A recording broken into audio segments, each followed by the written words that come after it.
ज़ात है जो गनी भी है और हमीद भी। गनी का मतलब बेपरवाह, जिसे किसी की ज़रूरत ना हो। हमीद का माना काबिल तारीफ़। तो अल्लाह ने हमें इस आयत में बताया कि हम सब अल्लाह के दर के मोहताज हैं।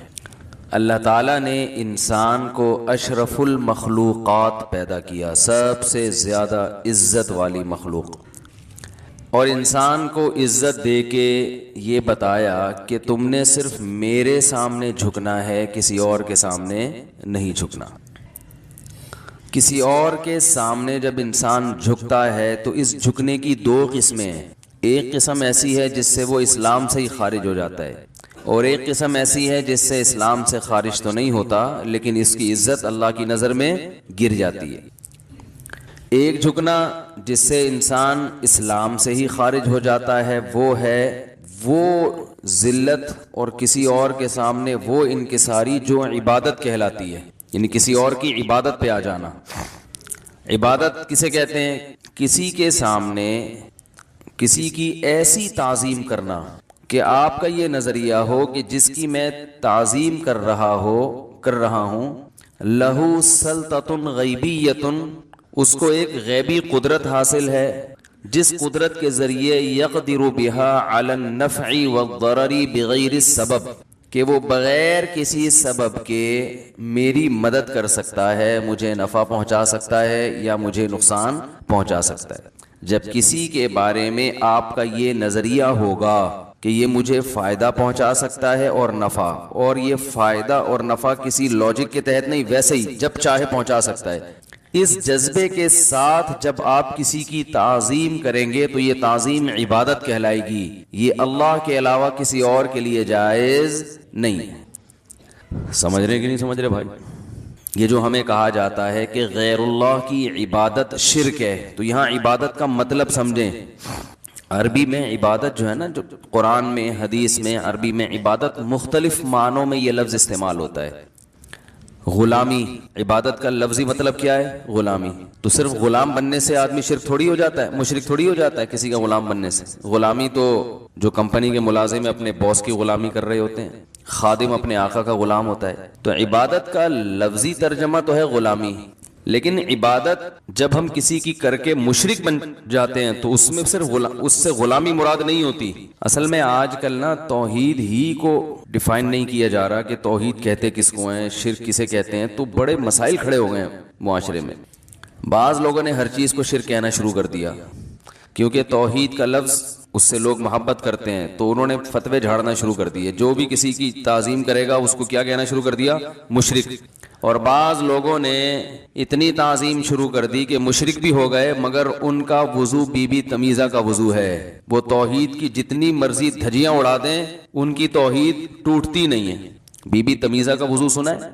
बीबी तमीज़ा जो है वो नमाज नहीं पढ़ती थी, तो मस्जिद के कारी साहब ने उसको कहा नमाज पढ़ा करो। उसने कहा वज़ू नहीं आती। तो उन्होंने कहा चलो वज़ू का तरीक़ा मैं तुम्हें सिखा देता हूँ। तो बीबी तमीज़ा को मुकम्मल वज़ू कराया उन्होंने कि ऐसे करते हैं। मुकम्मल वज़ू करा के सफ़र पे चले गए। 8-10 साल के बाद कारी साहब वापस आए। बीबी तमीज़ा से पूछा नमाज पढ़ रही हो? कहा अल्हम्दुलिल्लाह 10 साल में एक नमाज भी क़ज़ा नहीं की। भाई वज़ू भी करती हो? वो तो आप करा के चले गए थे। तो ये 10 साल से बीबी तमीज़ा के 6 बच्चे हुए, उसमें भी वज़ू नहीं टूटा उनका। तो ये बड़ा पावरफुल वज़ू है या नहीं है? तो बाज़ लोगों की तौहीद इतनी पावरफुल होती है कि वो जो मर्जी करते रहें उनकी तौहीद टूटती नहीं है। या रसूल अल्लाह मदद भी है, या गौसे आज़म भी मदद, और अली भी मुश्किल कुशा, और फलां भी मुश्किल कुशा, फलां भी हाजत रवा, सारी दुनिया से मदद मांगेंगे और ये नज़रिया रखेंगे हम जहाँ बैठे हैं जिधर से नबी को पुकारें, नबी हमारी पुकार सुनते हैं, हमारी पुकार का जवाब देते हैं, हमारी हाजत रवाई करते हैं। तो ये इतनी पावरफुल तौहीद है कि ये कुछ भी करते रहो, ये तौहीद इनकी टूटती नहीं है। तो ये इससे तो बीबी तमीज़ा का वज़ू हो गया ये। तो इफरात और तफरीत, गुलूव है। बाज़ लोग तौहीद के मामले में ऐसे सेंसिटिव हैं कि उनकी नज़र में हर एक क्या है? मुशरिक है। वो अगर किसी को देखेंगे ना अपने पीर साहब के जूते उठा रहा है तो वो भी गोया मुशरिक है, इसने ताज़ीम की। किसी बुजुर्ग का हाथ चूम रहा है तो वो भी मुशरिक। फजाइल अमाल की करामतें जो हैं वो भी क्या हैं? हालांकि वो करामतें हैं। करामत तो तौहीद की अलामत होती है कि अल्लाह अपने बंदों के हाथों ये भी कर सकता है। तो अल्लाह की तौहीद की दलील है, कुदरत की दलील है कि अल्लाह ने किसी बुजुर्ग के हाथ पे ये भी करके दिखा दिया। तो ये तो अल्लाह की कुदरत की दलील है, बुजुर्ग की कुदरत की थोड़ी दलील है। लेकिन उसको भी उन्होंने क्या कहना शुरू कर दिया, शिर्क। फजाइल सदकात भी शिर्क, फजाइल अमाल भी शिर्क। मगर यही करामतें जब बुखारी और मुस्लिम के मुहद्दिसीन और रावियों से सादिर हों तो वहां कोई क्लिप मार्केट में नहीं आएगा, चुप, ठीक है ना। समझ रहे? फजाइल अमाल या फजाइल सदकात में कोई बुजुर्ग की करामत है कि मुर्दा जिंदा हो गया तो फलाना हो गया तो ढिमकाना हो गया, तो वो शिर्क। लेकिन वही करामत किसी ऐसे मुहद्दिस से मनकूल हो जो बुखारी और मुस्लिम के रावियों में से हो, तो कोई क्लिप इन लोगों का मार्केट में नहीं आएगा, चुप हो जाते हैं, मुनाफिक हैं। तभी हम बार बार कहते हैं कोई सामने बैठेगा तो बात करे आदमी, बैठते ही नहीं कमबख्त सामने कभी नहीं बैठेंगे। तो करामत शिर्क नहीं होती, क्योंकि करामत की निस्बत किसकी तरफ होती है, अल्लाह की तरफ। बुजुर्ग की तरफ मजाजन निस्बत की जाती है। मौजज़ा असल में अल्लाह की तरफ मंसूब होता है, मौजज़े की निस्बत पैगंबर की तरफ मजाजन होती है, हकीकतन नहीं होती। हजरत ईसा अलैहिस्सलाम कहते थे उहयिल मौता, मैं मुर्दों को जिंदा करता हूं। हालांकि हमारा ये नजरिया हजरत ईसा मुर्दों को जिंदा नहीं करते थे, ना कर सकते थे, ये ताकत किसी बशर में है नहीं। लेकिन हजरत ईसा की तरफ मुर्दों को जिंदा करने की निस्बत ये शिर्क नहीं है, इसलिए कि ये हकीकी निस्बत नहीं है। अल्लाह जिंदा करता था, जबान हजरत ईसा की इस्तेमाल हो रही है तो मजाजन उनकी तरफ निस्बत कर दी। तो बाज लोगों को शिर्क के फतवे लगाने में मास्टर, और बाज ऐसे हैं कि उनकी तौहीद बीबी तमीजा के वुजू की तरह, वो टूटने का नाम लेगी नहीं। तो मैं असल में यह कर रहा था कि कौन सी ताजीम ऐसी है जो इबादत कहलाती है और जिसकी वजह से इंसान इस्लाम से खारिज हो जाता है। तो कहते हैं किसी के सामने ऐसी तवाज़ो, ऐसी इनकिसारी और ऐसी जिल्लत, किसी ऐसे के सामने जिसके बारे में आपका ये नजरिया हो कि ये मेरे नफा और नुकसान पर कुदरत रखता है और नफा और नुकसान पहुंचाने के लिए किसी सबब का मोहताज नहीं। एक मिसाल देता हूं, मिसाल के बगैर बात समझ में नहीं आती। देखो हम नमाज में अत्तहियात में बैठते हैं दो जानों, क्या ख्याल है, बैठते हैं कि नहीं बैठते? हाथ हमारे कहाँ होते हैं पता होगा ना आप लोगों को, घुटनों के करीब होते हैं हाथ। दो जानों बैठना, ये नमाज में अल्लाह के सामने हम तमीज से बैठते हैं ना, ये तमीज से बैठना सिर्फ एक ताजीम है या इबादत भी है? बोलो भाई, सिर्फ ताजीम नहीं है बल्कि इबादत है। लेकिन यही तमीज से आप अपने अब्बा के सामने भी बैठते होगे, अगर तमीजदार खानदान से आपका ताल्लुक होगा। बाज़ दफा इंसान तमीज से अपने अब्बा के सामने भी बैठा होता है ना, दो जानों, भाई टांगे तो नहीं फैलाते ना अब्बा के सामने, तमीज से नहीं भी बैठे तो एक दफा बैठ के देखें। अब्बा बैठे हैं तो आप दो जानों तमीज से उनके सामने ऐसे करके बैठ गए, तो क्या मुशरिक हो जाओगे? है भाई? हजरत जिब्रील अलैहिस्सलातु वस्सलाम जब इंसानी शक्ल में रसूलुल्लाह सल्लल्लाहु अलैहि वसल्लम की खिदमत में हाजिर हुए तो दो जानों आपके सामने आके बैठे। फ़अस्नद रुकबतैहि इला रुकबतैहि व वज़अ कफ़ैहि अला फ़ख़िदैहि, हदीस के अल्फाज हैं कि अपने घुटनों को आप सल्लल्लाहु अलैहि वसल्लम के घुटनों से मिलाया। ये जब भी मुमकिन है जब दोनों दो जानों बैठे हों। अरे भाई अत्तहियात की शक्ल में जब बैठे हो तो ही घुटना घुटने से मिल सकता है ना। और फिर आके नबी सल्लल्लाहु अलैहि वसल्लम से सवाल पूछा, मल ईमान, ईमान क्या है? तो ये बड़ी तमीज से, अदब एहतराम से बैठे थे नबी के पास, वही पोजीशन जो अत्तहियात में होती है।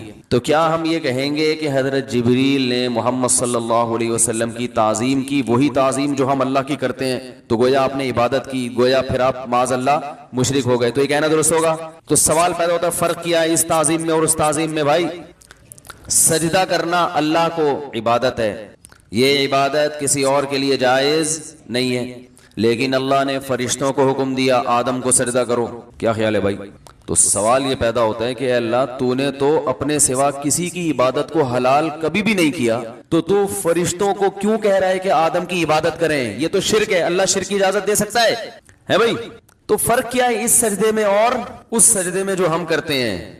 फर्क ये है कि जब आप अब्बा के सामने दो जानों तमीज से बैठते हैं तो अब्बा की ताजीम है, अदब है, एहतराम है, लेकिन दिल में ये जज्बा नहीं है कि ये ताजीम मैं इसलिए कर रहा हूं कि ये जो सामने वाला इतना काबिल ताजीम है कि मैं इसका ऐसा गुलाम हूं कि ये मेरी जात पे जो चाहे तसर्रुफ कर सकता है, ये जब चाहे मुझे फायदा पहुंचा सकता है, जब चाहे मुझे नुकसान पहुंचा सकता है। ये फायदा पहुंचाएगा भी तो सबब के तहत। भाई थानेदार के सामने आप दो जानो बैठते हैं इसलिए कि फायदा पहुंचा सकता है, नुकसान भी पहुंचा सकता है, लेकिन एक दायरा कार है, उस दायरे से आगे नहीं जाएगा। ताल्लुकात इस्तेमाल करेगा, ये सबब है। बंदूक का इस्तेमाल करेगा, ये सबब है। आप अगर उससे बड़ा ताल्लुक ले आए, बल्कि वो आप उसके सामने दो जानो बैठे थे, है भाई इलाके का कोई SHO साहब थे, तो उसको इस पे भी गुस्सा आएगा सरदा क्यों नहीं कर रहे, और उसने अपना कार्ड निकाल के दिया मैं SHO, आपने कार्ड निकाला कि मैं DSP हूं। जैसे वो एक आदमी को किसी ने चाकू दिखाया, बोला तेरी जेब में जो कुछ है निकाल दे, उसने बंदूक निकाली, उसने बोला अब तेरी जेब में जो कुछ है तू निकाल दे। तो अब बजाय आप उसकी ताजीम करें, वो आपकी ताजीम शुरू कर देगा। तो आम नॉर्मली हम जब किसी की को इज्जत देते हैं, रिस्पेक्ट देते हैं, तो ये मकसद नहीं होता कि ये हमारे नफा और नुकसान पर कुदरत रखता है। अगर कोई शख्स किसी पीरो मुर्शिद की ताजीम करे, सजदा भी ना करे, सिर्फ तमीज से दो जानो बैठे और ये नजरिया रखे कि ये पीर साहब बहुत पहुंचे हुए हैं, इनको मना के रखो वरना ये मुझे फायदा भी पहुंचा सकते हैं और नुकसान भी, तो ये भी काफिर है। और आजकल जाहिल पीरों की ताजीम इसी जज्बे से हो रही है, वरना उस कमबख्त पीर के पास ना इल्म है ना तकवा है, बस इस खौफ से कि पता नहीं हमारी कुछ बिगाड़ ना दे। तो ये भी शिरक है। क्यों बिगाड़ेगा? क्या है उस पोटले के अंदर जो ना उसकी शक्ल इस काबिल है कि उस पर अकीदत की जाए, ना तोंद। इस पीर जाहिल पीरों की तोंदें देखी आपने? मैं नहीं कह रहा कि जिसकी भी तोंद है तो खुदा न खास्ता वो जाहिल है। बाज लोग बुजुर्ग ऐसे होते हैं जो कुदरती तौर पर भारी जिस्म के, तो बड़े बड़े सहाबा ऐसे हैं जो भारी जिस्म के थे, लेकिन there are two types of tones. एक नेचुरल हो कुदरत की तरफ से, हर शख्स का स्ट्रक्चर एक जैसा नहीं होता। अल्लाह ने किसी को भारी बनाया, किसी को दुबला बनाया, किसी को कैसा बनाया, तो ये तो खुदा की तरफ से है। ये तो सहाबा में भी थे, ताबईन में भी, आज भी बड़े बड़े अल्लाह वाले हैं जिनके जिस्म भारी हैं। लेकिन एक तोंद वो होती है जो सदके के बकरे खा खा के, बोलो ना भाई निकलियो, जो मदरसे के चंदे खा के निकलियो, जो यतीमों को दिखा दिखा के, हैं कुछ यतीम रखे हुए होते हैं, बाज लोगों ने यतीम दिखाया, चंदा लिया, कुछ थोड़ा यतीम पे, बाकी अपने ऊपर। ये वाली जो तोंद है इसका स्टाइल बिल्कुल यूनिक किस्म का होता है, ये अक्सर पकड़ी जाती है ये वाली तोंद। लेकिन अफसोस की बात है ऐसी तोंदों वालों के अकीदतमंद ज्यादा हैं। जो इस किस्म की तोंद रखने वाले लोग हैं उनसे अकीदत करने वाले ज्यादा हैं, और उनसे अकीदत करने वाले टूट के अकीदत करते हैं। क्यों? उनका ये नजरिया होता है कि ये पीर साहब से हमारी बिगड़ी बनेगी। किसी आलिम, मुफ्ती, आम नॉर्मल बुजुर्ग जो बेचारा सीधा साधे से हो, कहें भाई मैं भी तुम्हारी तरह का इंसान हूं, क्या ख्याल है, मेरे अपने घर के मसाइल हल नहीं हो रहे, तुम्हारे कहां से हल करूंगा। कोई इस तरह की बात करे, लोग मोहब्बत करेंगे उससे? तो बोले यार ये तो हमारी तरह का इंसान है, इसके पास क्या रखा है, टमाटर खरीद रहे हैं, कभी आलू खरीद रहे हैं, कभी गाड़ी को धक्का लगा रहे हैं। लोग ऐसे शख्स को बुजुर्ग मानने के लिए तैयार, बोलो ना, नहीं है। बुजुर्ग की डेफिनेशन ये कुछ जरा हटके कुछ हटके। क्या बताऊं मैं, आप नाम ले लेके बता सकता हूं कौन कौन उल्लू बना रहा है तबीयत से, लेकिन नाम लेना मुनासिब नहीं है, बयानात बहुत फैल गए हैं, तबीयत से उल्लू बना रहे हैं। बाज ऐसे हैं जो बड़ी फिटनेस भी है उनकी, तोंदे नहीं निकली, वो और डेढ़ होशियार है। उन्होंने कहा तोंद, आजकल मुफ्ती साहब ने तोंद के खिलाफ कुछ बोलना शुरू किया, तो फिटनेस भी है उनकी, चेहरे पे ऐसा रौनक, आप भूल जाओ भाई। एक नंबर की, क्या बताऊं मैं, हराम खोर हैं। तावीजों और गंडों के नाम पे लोगों को तबीयत से उल्लू बनाया हुआ है। यूट्यूब के चैनल चला रहे हैं, रिसाले निकाल रहे हैं, हर महीने रिसाले निकल रहे हैं, ये पढ़ लो तो ये हो जाएगा, ये पढ़ लो तो वो हो जाएगा, फलाना जिन, फलानी चुड़ैल, फलाना मुवक्किल, हिसार।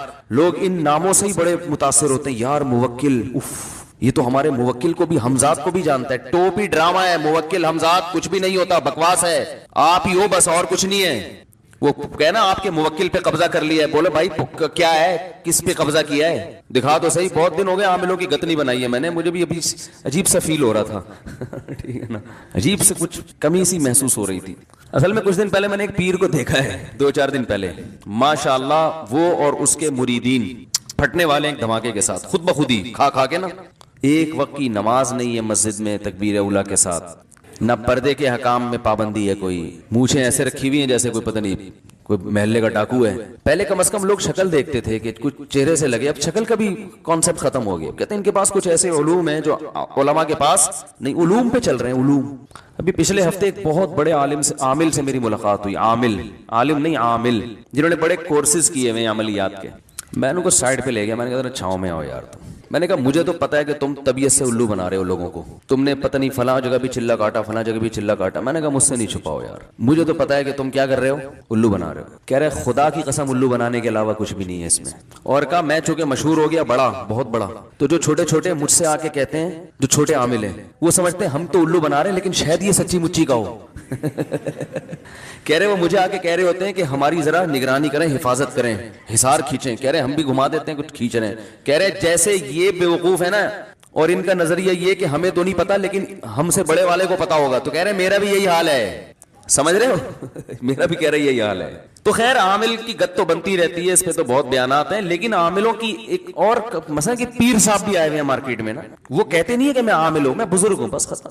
क्यों बुजुर्ग हो, क्या है तुम्हारे अंदर भाई? बस पहुंचे हुए हैं, फला से गद्दी मिली है इनको, फला का हाथ है इनके सर पे, तो फला के सर पे हाथ की वजह से बाल तो निकले नहीं इनके सर पे, इतनी बरकत भी नहीं हुई, बस ये फला की वजह से इनको मिला हुआ है। क्या मिला हुआ है? सब मुबहम बातें होंगी, कोई बात भी ऐसी नहीं होगी जिसका कोई डिक्शनरी में मतलब हो। समझ रहे हैं ना भाई? ये इनके कुछ है, इनको कुछ खुदा की तरफ से कुछ है चीजें। क्या चीज है भाई? चीजें हैं। ये देवबंदी हो, अहले हदीस हो, बरेलवी हो, और कितने फिरके हैं, शिया हो या मुस्लिमीन हो, इसमें सब एक जैसे हैं, याद रखना। इसमें कभी धोखे में ना आना कि फला का खलीफा तो फला का टोपी ड्रामा, ये सब टोपी सब एक जैसे हैं। अला इन्ना औलिया अल्लाहि ला खौफुन अलैहिम वला हुम यत्तकून। बुजुर्ग की डेफिनेशन क्या है? कुरान ने बयान की है। औलिया अल्लाह, बुजुर्ग को वली भी कहते हैं ना, औलिया अल्लाह भी कहते हैं ना भाई। औलिया अल्लाह कहते हैं ना बुजुर्ग को, वली की जमा औलिया, और वली अल्लाह का दोस्त वली। तो अल्लाह ने वली की डेफिनेशन दो लफ्जों में बयान की है, ला खौफुन अलैहिम वला हुम यहज़नून। पहले तो बताया कि अल्लाह के जो औलिया हैं, जो भी बुजुर्गान दीन है, उन पर क़यामत के दिन कोई खौफ और गम नहीं होगा। बताया कि इससे पता चल रहा है गोया दुनिया में आजमाइशें आती हैं उनके ऊपर, लेकिन आखिरत में नहीं होगी। दो लफ्जों में अल्लाह ने डिफाइन किया, ला खौफुन अलैहिम वला हुम यहज़नून अल्लज़ीना आमनू, जिनका अकीदा दुरुस्त हो, व कानू यत्तकून, और जो गुनाहों से बचते हो। बस ये कौन है? औलिया अल्लाह। अकीदा दुरुस्त, तौहीद का अकीदा, खत्म नबूवत का अकीदा, और दूसरी चीज क्या है? गुनाह से बचते हो, तकवा, नजर की हिफाजत, नमाज कज़ा न करते हो, जमात से नमाज, तकबीर उला का एहतमाम। इसमें कहीं भी नहीं है कि वो कोई ठिया लगा के बैठे हुए हों और यूं करके तवज्जो डालें तो बंदा हिल जाए, होता है ना, और वो उनको मना के रखोगे तो बिगड़ी बनती रहेगी, उनको नाराज कर दिया तो वो कुछ कर देंगे तो जिससे क्या हो जाएगा? नुकसान हो जाएगा। रसूलुल्लाह सल्लल्लाहु अलैहि वसल्लम से बड़ा वली कौन हो सकता है? 13 साल मक्का में तकलीफें बर्दाश्त की हैं, फिर वहां से मदीना की तरफ हिजरत की। आप यूं कर देते, आप यूं कर देते तो सब कुछ हो जाता। हिदायत चाहते थे कि उमर बिन खत्ताब को और अबू जहल बिन हिशाम को हिदायत मिले, तो यूं नहीं किया, दुआ मांगी, अल्लाह इन दोनों में से किसी एक को तो दे दे। दुआ मांगी अल्लाह से। फिर उहुद में फिर लड़ाइयां लड़ी हैं आप सल्लल्लाहु अलैहि वसल्लम ने, फिर बदर में लड़ाइयां हैं, ग़ज़वा खंदक में लड़ाई लड़ी है। अगर ये सारी ताकतें, गैबी ताकतें आपके हाथ में होती तो ना खंदकें खोदने की जरूरत, ना पेट पे पत्थर बांधने की जरूरत, ना 313 को 1000 के मुकाबले में लाके लड़ाने की जरूरत, ना उहुद में मशवरों की जरूरत कि क्या क्या तरीक़ाकार इख्तियार किया जाए, स्ट्रेटेजी क्या होनी चाहिए इस दफा लड़ाई की। ये तो सारे मशवरे ग़ज़वा खंदक में मशवरा ले रहे हैं कि भाई ये तो चारों तरफ से कबाइल ने मिलकर हमला कर दिया, क्या करें, जंग कैसे लड़नी चाहिए, मशवरे ले रहे हैं। सलमान फारसी को बुलाया रज़ी अल्लाह अन्हु के, अरब में तो ऐसी लड़ाई हमने कभी देखी नहीं है कि चारों तरफ से हमला हो रहा है। आप बताओ जब आपके मुल्क में ऐसी लड़ाइयां होती थी तो क्या किया करते थे? हजरत सलमान फारसी ने फरमाया हम खंदकें खोदते हैं। मशवरा हुआ भाई, इसके अलावा कोई ऑप्शन नहीं है। गैबी ताकतें होती तो इन मशवरों की और इन लड़ाइयों की और इतनी टेंशन की क्या जरूरत थी भाई? जो जाहिल पीर है ना आजकल का, जाहिल पीर, वो बैठा हुआ है तोंद निकाल के, बस ना उसका कोई बिजनेस है, समझ रहे, ना मोहतरम का कोई बाप दादा से कोई जागीर मिली है, इनको जायदाद मिली है, ना कोई मुखलिस मुरीदों के हदिये हैं। एक हदिया वो होता है जो लोगों को उल्लू बना के सही से न लिया जाए, तावीज गंडों के नाम, और एक हदिया वो होता है जो किसी कोई वाकई कोई आपसे अकीदत करता है तो वो आपको कोई हदिया दे दे। वो इतना बड़ा नहीं होता कि उसमें लैंड क्रूजर आ जाए, क्योंकि उस किस्म के हदिये हम बहुत भुगते हुए हैं, ठीक है ना। वो इतना होता है जितनी अकीदत है। 5 रुपए की अकीदत है तो 5 रुपए दे देगा आपका कोई मोतक़िद। बहुत ज्यादा अकीदत 5000 की हो जाएगी मेरे भाई, क्या ख्याल है? 5000 से ज्यादा अकीदत के लिए बहुत सामने वाले को इंस्पायर करना पड़ता है कि मैं बहुत ज्यादा नेक हूं, मामूली नेक नहीं हूं। फिर 5,000 से ऊपर थोड़ा सा ग्राफ जाएगा, लेकिन वो भी लाखों करोड़ों तक इतना नहीं हो जाता कि प्लॉट खरीदे जाएं, जायदादें बनाई जाएं और बंगले खरीदे जाएं और भाई पीर साहब के हाथ में सोने की अंगूठी तो चांदी की इधर लॉकेट ये वाला, और फिर खुद भी खा रहे हो, अपने भाइयों को भी खिला रहे हो, और पूरे सिलसिले मुरीदों के खलीफों के डिफेंस में बंगले बन रहे हो। इसकी अलामत है मेरे भाई, दाल में कुछ काला काला बोलो ना भाई है। इसके लिए जरूरी है कि आप सामने वाले को ये जितलाएं कि मैं बहुत पहुंचा हुआ हूं। मुझ पे इन्वेस्ट करना गोया अपने ऊपर इन्वेस्ट करना है, समझ रहे हो ना। मुझे खुश रखोगे तो बिगड़ियां बनती रहेंगी, मुझे नाराज करोगे तो बिगड़ी, बोलते क्यों नहीं भाई, बिगड़ी बिगड़ जाएगी तुम्हारी, खराब हो जाएगी। रेट चल रहे हैं आजकल, पीर साहब आपके इलाके में आएंगे तो इतना उनका इतने पैसे मिलेंगे। पीर साहब आपके घर खाना खाएंगे तो चूंकि आपके घर जलवा अफरोज हुए, हवाएं इन्होंने आपके घर में छोड़ी है, जो भी इन्होंने उल्टे सीधी चीजें खाई है ना, तो फिर उसके इतने चार्जेस मुरीद के जिम्मे हैं। मौलाना अशरफ अली थानवी रहमहुल्लाह ताला, अल्लाह उनकी कब्र को नूर से भर दे, बसा औकात लोग उनके पास हदिया लेके आते थे ना, तो वो इनकार कर देते थे। वो कहते थे कि अब ये रिवाज चल पड़ा है कि जब किसी पीरो मुर्शिद के पास जाना है तो हदिया लाजमी लेके जाना है, अब ये रिवाज चल पड़ा है, इसको खत्म। बाज दफा मुरीद के दिल में, यानी वो खुश नहीं होता दिल से, वो कह रहा है पीर साहब को अगर नहीं दिए तो वो क्या सोचेंगे। ये पहले जमाने में होता था बहुत ज्यादा। एक सेठ ने उनको भरी महफिल में एक बड़ी रकम दी हदिये के तौर पर। क्या अल्लाह ने जिगर अता किया था, हजरत मौलाना अशरफ अली थानवी रहमहुल्लाह ने वो भरी महफिल में उससे गिफ्ट वसूल किया, हदिया वसूल किया, भारी रकम थी। फिर उसको तन्हाई में अलग से बुला के वो सारा गिफ्ट वापस कर दिया। समझ रहे हैं बात को कि नहीं समझ रहे। कहा देखो मसला ये है कि हर दफा गिफ्ट देना जब भी किसी से मुलाकात हो, ये वैसे ही ठीक नहीं है। इससे ये वहम होने लगता है पता नहीं ये मजबूर होके तो नहीं दे रहा, कहीं दिल की खुशी है नहीं, और ये सोच के दे रहा है कि पता नहीं क्या सोचेंगे पीर साहब, खाली हाथ ही आ जाते हैं हमेशा। तो फरमाया कि होना तो ये चाहिए था। और दूसरी बात ये कि आपसे मेरी बेतकल्लुफी नहीं, मैं आपको जानता नहीं हूं, और इतना बड़ा गिफ्ट आपने उठा के मुझे, इतना बड़ा हदिया आपने, इतनी बड़ी रकम मुझे दे दी। कहा होना तो ये चाहिए था कि मैं उसी वक्त आपको वापस कर देता, लेकिन उस वक्त सबके सामने वापस करने में आपकी तौहीन थी, मेरी इज्जत थी, मेरी इज्जत थी। लोग बोलेंगे मौलाना साहब को इतना बड़ा लिफाफा मिला और मौलाना साहब ने वापस कर दिया, भाई मौलाना की अजमत को सलाम है। फरमाया अब ये वापस करने में ना तो मेरी कोई इज्जत है और ना आपकी कोई तौहीन है। समझ रहे कि नहीं समझ रहे बात। भरी महफिल में ले लिया उसकी इज्जत रखने के लिए और चुपके से ले जाके उसको बोलो भाई वापस कर दिया। ये हमारे उलमा थे। तो हदिया लेना देना बुरी चीज नहीं है, लेकिन ये दिल पे बोझ के साथ नहीं होनी चाहिए कि जा रहे हैं पता नहीं हजरत जी क्या सोचेंगे कि खाली हाथ उठ के आ गए। वैसे तो बड़े मोहब्बत के इजहार किया करते थे और आज जब भी आते हैं सड़ा हुआ मुंह लेके आ जाते हैं।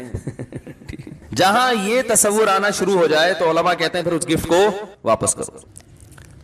बाकी तो तहादउ तहाब्बु हदीस में आता है, एक दूसरे को हदाया लिया दिया करो, इससे मोहब्बत बढ़ेगी। लेकिन ये हदिया नहीं बल्कि जुर्माना बन जाता है बाज दफा। बाज इलाकों में ये दस्तूर है, कोई मौलाना साहब कहीं बयान के लिए जाएं तो लाजमी उसके पैसे उनको मिलते हैं। मैं पंजाब में गया, 2004 की बात है, मेरे मुख्तलिफ इलाकों पे बयान। हमने कराची में तो ये देखा नहीं कि बयान के भी पैसे मिलते हो। यहां तो पूरा तेल निकाल के ना सिरिंज से जलसे में बिठाएंगे 4-4 घंटे, आधे घंटे हमारा बयान है, उससे 1.5 घंटा पहले नातें चलेंगी, हम चलेगी, फिर मुख्तलिफ खतीब आएंगे, फिर हमारा बयान होगा, फिर उसके बाद फिर प्रोग्राम चलेगा। 2-3-4 घंटे गए, उसके बाद वापस आ रहे हैं, घर वाले पूछे क्या मिला, सवाब मिला भाई बहुत ज्यादा। बस यहाँ ये रिवाज है और ये अच्छा रिवाज है। हम तो कराची के आदी थे भाई, जहां भी बयान के लिए जाओ बस सवाब मिलता है, दुआएं मिलती हैं, मुफ्ती साहब बहुत अच्छा बयान किया, अल्लाह आपको जज़ाए खैर दे।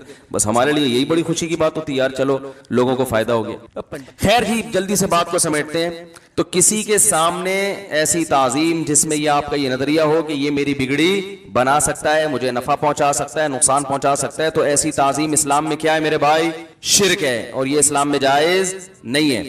तो और वो ताजीम जो इसके अलावा हो, बड़ों का एहतराम है, वो शिर्क नहीं है। तो मैंने जो मौजू शुरू किया था अंतुमुल फुकराउ इलल्लाह, ए लोगो तुम सब अल्लाह के दर के फकीर हो, सारे के सारे अल्लाह के दर के फकीर हो। तो अल्लाह इंसान को ये चाहते हैं कि दोनों किस्म की ताजीमें, अच्छा एक ताजीम ये होती, एक होती है ताजीम, एक होती है अपने आप को दूसरे के सामने जलील कर देना। किसी की ताजीम तो रिस्पेक्ट है ना, वो तो जायज है, लेकिन अपने आप को किसी के सामने जलील करना जायज नहीं है, ये अल्लाह बर्दाश्त नहीं करते। और जलील कैसे किया जाता है, जलील मुख्तलिफ तरीकों से किया जाता है। बाज लोग ऐसा झुक रहे होते हैं अपने बॉस के सामने के जैसे भी गिर जाएंगे सजदे में, लेकिन जलील होने की सबसे बड़ी अलामत है किसी से भीख मांगना। आज हमारे मुआशरे में लोगों से मांगने का उनसर बढ़ता चला जा रहा है। इस्लाम ने इस्तिगना सिखाया है कि दूसरे की जेब में जो कुछ है उससे मायूस हो जाओ, वो तुम्हारा है भाई, वो मेरा नहीं है। लोग अपनी दौलत क्यों छुपाते हैं? इसलिए छुपाते हैं ना कि अगर बता दिया तो कर्जा मांगने आ जाएगा कल ये। ऐसा ही होता है कि नहीं होता? बेगम से भी छुपाया जा रहा है। बेगम को लोग सही तनख्वाह नहीं बताते कि ये फिर मांगने आ जाएगी। सास को नहीं बताते, सास मांग लेंगी। दामाद को नहीं, ससुर को नहीं बताते, दोस्तों को नहीं बताते। हर आदमी छुपा रहा है। मेरे तो ताल्लुकात हर तरह के लोगों के साथ है ना। बाज लोग बड़े मालदार हैं, गरीब भुलिये में घूमते हैं, मुझे बता देते हैं, उनको पता है ये हमसे पैसे नहीं मांगेगा। अल्हम्दुलिल्लाह ये एक इमेज अच्छा पब्लिक के सामने गया हुआ है। तुम जिनको बहुत एतमाद होता है ना, कई साल रहने के बाद वो भी बताते हैं, उनको डर होता है मौलवी साहब भी क्या मांगेंगे, पैसे ही ना मांग लें कहीं। अगर बता दिया, मांगना जायज है इस्तिगना के साथ, वो तो किसी से भी मांगा जा सकता है। भाई ये जरूरत है, अगर देनी है दो, नहीं देनी तो नहीं दो। ये तो यहां तक तो ठीक है। भाई मस्जिद में बिल फर्ज, अभी तो हमारे वजू खाने में जरूरत नहीं, एक मिसाल दे रहा हूं। भाई जरूरत है, आप लोग देख रहे हैं, भाई बना दो तो सवाब मिलेगा, नहीं बनाओ तो मेरे बाप का थोड़ी है, मेरे घर का वजू खाना थोड़ी है। ठीक है ना भाई, ये यतीम खाना खर्च कर लो, सवाब मिलेगा। नहीं करते तो मेरे बच्चे तो यतीम अल्हम्दुलिल्लाह नहीं है, लेकिन सवाब मिलेगा आपको अगर करते हो यतीम खानों पर खर्च, वो मदरसा बन रहा है। ये तो जायज है, ये फर्द वाहिद से भी मांग सकते हैं। लेकिन एक मांगना वो होता है जिसमें सामने वाले को ये एहसास हो कि यार ये क्या मुसीबत बन गया ये आदमी। तो इसलिए लोग अपनी तनख्वाह, अपनी इनकम दूसरों को बोलो भाई नहीं बताते। और मैं खुद भी भुगता हुआ हूं। मेरे वालिद साहब का इंतकाल हुआ तो बड़ी विरासत मिली थी, मैंने बता दी, हमें तजर्बा ही नहीं था। दूसरा पूछ रहे कितने पैसे मिले, मैंने कहा इतने मिले हैं। माशाल्लाह बड़ी खुशी हुई उस वक्त, तो उसको बड़ी खुशी हुई। पूरी रात फिर वो सोचता रहा कि इसके पास इतने पैसे हैं, इसको कारोबार का तो पता नहीं है, तो ये कैसे निकाले हम। दूसरा आया मौलाना साहब, माशाल्लाह आपके वालिद साहब का इंतकाल, अल्लाह ताला उनकी मग़फ़िरत फरमाए, आपको माशाल्लाह विरासत कितनी मिली। भाई हम तो दोस्तों यारों को बता दिया करते थे, भाई इसमें क्या छुपाना है यार, अल्लाह की नेमत है। ठीक है, जाना तो दुनिया में सब ने, अल्लाह ताला उनकी अफसोस तो हमें ज़ाहिर है इंतकाल का अफसोस होता है ना। हमारे वालिद साहब तो हमारे नाम दुनिया जिंदगी में कुछ करना चाहते थे, हमने नहीं करवाया, सब आपका है, हमारा नहीं है। कोई बहुत बड़ी विरासत नहीं थी कि आप सोचे कि फिर आ जाए यार, अच्छा हमें क्यों नहीं बताया यार, अभी तो हमें पता चला। जितनी भी थी, चाहे 5,000 हो, चाहे 10,000 हो, चाहे 1 करोड़ हो, चाहे 5 लाख हो, चाहे 2 लाख हो, हर चीज के खरीदार मार्केट में मौजूद। अगर आप बोलोगे मुझे 1 लाख रुपए मिले, तो ये भी बहुत से लोगों की नींदों को 1 लाख भी उड़ाएगा कि यार 1 लाख भी तो पैसे तो है ना, तो 50,000 लगा दो, 50 आपके 50 मैं 50 दे दो, तो मैं उससे 1 महीने में इतने कमा के ये असल भी रिटर्न हो जाएगा। ठीक है, ऐसे ड्रामे होते हैं। तो जो है वो क्या नाम है, हम बेवकूफी में बता दिया करते थे, भाई इतने मिले, आपको कितने मिले, भाई इतने मिले, क्या क्या मिला, भाई ये मिला। तो वो माशाल्लाह ऐसा भुगता हमने तबीयत से, बड़े करीबी लोग आके, भाई एक्चुअली एक बिजनेस है मेरे दिमाग में, मैं चाहता हूं कि आप वैसे ही मौलवी आदमी है, पैसे खत्म हो जाएंगे, तो एक्चुअली एक बिजनेस है मेरे जहन में आया, मेरे तो शौक नहीं लेकिन आपका फायदा हो जाएगा। और हमें चूना लगा के फलान इतने हजार इसको पकड़ा है, इतने हजार इसको पकड़ा है, वो कपड़े का कारोबार करेगा, वो प्लॉटों में इन्वेस्टमेंट करेगा, वो गोले गंडे की रेडी लगाएगा, वो सब्जियों का कारोबार करेगा। और उसके बाद एक दिन आया कि हम अपनी एफएक्स को 40,000 में किस्तों पे एफएक्स खरीदी मैंने, समझ रहे हो, वो भी एक शागिर्द है, ज़कात समझ के मुझे दे दी होगी, पैसे लिए उसने, लेकिन बाज़ दफा इंसान कहता है अब क्या ये बगैर फ्री में तो लेंगे नहीं। 40,000 की एफएक्स खरीदी मैंने किस्तों पे, डेंटिंग पेंटिंग का काम हाथ से किया है उसमें, छत गिरी भी है तो यूं किया, तो एफएस में ये बड़ा फायदा। वो फिर दोबारा अल्लाह ने अल्हम्दुलिल्लाह, अब मैं कोई ऐसा गरीब आदमी नहीं हूं, अल्लाह का शुक्र है, सब कुछ खाने पीने को अल्लाह दे रहा है हमें, दोबारा अल्लाह ने खड़ा कर दिया अपने पांव पे, बल्कि उससे भी गए थे, वो भी बहुत बाद में ली। तो लोग क्यों छुपाते हैं भाई, बता दिया तो फौरन इसके दिल में फासिद ख्यालात आना शुरू हो जाएंगे। तो आप अपने आप को ऐसा बना दें कि लोग आप पर एतमाद करके बताएं कि मेरे पास 1 अरब रुपया है, ठीक है ना, ऐसा अपने आप को बना दो। उसको पता है भाई इसकी सेहत पे कोई असर पड़ने वाला नहीं है कि इसके पास 1 करोड़ है, 1 अरब है, 10 अरब है, 20 अरब। मेरे पास बड़े बड़े लोग आते हैं, बताते हैं मेरी इतनी फैक्ट्रियां हैं, मेरे इतने, मैं इतना अरबपति आदमी हूं, मेरा ये कार्ड रख लें, उधर हम कार्ड लेके उधर डस्टबिन में, अल्हम्दुलिल्लाह मेरा ये मामूल है। ये जितने लोग मुझे कार्ड देते हैं ना, मैं यूं हूं, मैं यूं हूं, ये इसको फहमी में ना रहे कि मैं कार्ड सेव करता हूं। भाई मेरे किस काम का है तू? सही है ना, वो फैक्ट्री है माशाल्लाह, अल्लाह और 2 फैक्ट्रियां बनाया। तो वो कहते हैं आपको कोई काम पड़े, भाई हम दुआ करते हैं अल्लाह करे कि हमें कोई ऐसा काम ना पड़े कि हाथ ना फैलाने पड़े किसी के सामने, और अल्लाह ने अब तक बचाया हुआ है। तो फौरन मैं घर वालों को कहता हूं भाई ये कार्ड है डस्टबिन में, ये डस्टबिन में डाल दो। तो अपने आप को इंसान ऐसा बनाए कि किसी कोई फैक्ट्री का मालिक है, कोई क्या है, भाई आपकी बला से मैं तो, जो मुझे अल्लाह दे रहा है मेरा तो वही है, बस जो मेरे बटवे में पैसे पड़े हुए हैं वो है मेरे, बाकी सारे तुम्हारे हैं, मेरे नहीं है ना। देखो नबी सल्लल्लाहु अलैहि वसल्लम से साहबी ने पूछा, हदीस का मफहूम है, इज्जत का तरीका क्या है, कैसे इज्जत हासिल हो, हदीस का मफहूम है, आपने फरमाया जो कुछ लोगों के पास है उससे मुस्तगनी हो जाओ। जो किसी दूसरे की जेब में बेपरवाह, भाई वो तुम्हारा है, मेरा नहीं है, खत्म। समझ रहे हैं कि नहीं समझ रहे? ये चीज मार्केट में क्या चल रही है, शार्ट चल रही है। हर आदमी ना ऐसे जैसे वो ललचाई हुई निगाहों से ना, उनको पता है कि इसको पता चल गया मेरे बटवे में इतने पैसे, ऐसे सूंघना शुरू कर देगा ये वहीं से, उसका एटीट्यूड ही चेंज हो जाता है। आपकी नजर में अमीर हो गरीब हो बराबर, हाँ ये एक अलग बात है कि जो मुआशरे में इज्जतदार आदमी होता है उसको थोड़ा अलग तरीके से बात की जाती है, क्योंकि वो थोड़ी सी बेइज्जती पर गुस्से हो जाता है। ये हदीस में आता है अंजिलुन्नास मनाजिलहुम, जो जिसका मकाम है उसको वो मकाम दो। ये एक अलग चीज है कि मालदार आदमी को आपने एयर कंडीशन रूम में बिठा दिया, गरीब आदमी को आपने सादा कमरे में बिठा दिया क्योंकि वो एसी का आदी है, ये पंखे पे गुजारा कर लेगा। ये इस्तिगना के खिलाफ नहीं है, ये तो जैसे जो हो उसको वो इज्जत देनी चाहिए। लेकिन किसी से लालच करना, नजर रखना, लोगों के कार्ड संभाल संभाल के रखना, चंदा मांगना है तो भाई ओपनली मांगो सारी दुनिया से चंदा। ये कोई अपना खास रिलेटिव है उससे आदमी जिक्र कर दे उसका, तो ये आजकल माहौल चल रहा है कि भाई सगे भाई को नहीं बता रहे लोग, सगे भाई का भरोसा खत्म हो गया कि ये मांग लेगा। तभी जिसके पास जाओ ना लोग अपनी भाई मैं तो मखरूज चल रहा हूं, गुजारा ही नहीं हो रहा, फिर तन्हाई में जाके कह रहा होगा अल्लाह तेरा दिया मेरे पास बहुत कुछ है, मैं इसलिए कह रहा था कि ये डर भी रहे होते ना अल्लाह का अज़ाब ना आ जाए, अल्लाह इसको बता दिया ना ये खा जाएगा मुझे।